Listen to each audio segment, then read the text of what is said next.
алейкум, я бурига мардими шариф Тоҷикистон.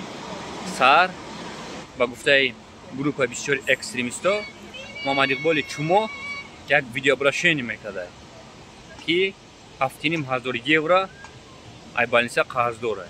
Ҳар рӯзша 800 еврои ҳисобш кардем.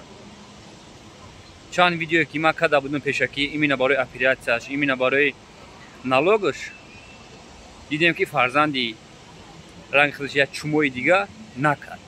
Пешаки Зохфаёб кор кесай, Алмазнам уже бизаки тайёрай, Алмаз ба гапат ҷавоб бите. Чизе ки ту ваъда додӣ, Зохфаёб ждат дорад. Ба Зохфаёб бозӣ накард. Далбаёб. Уже се биз шид дар байншон.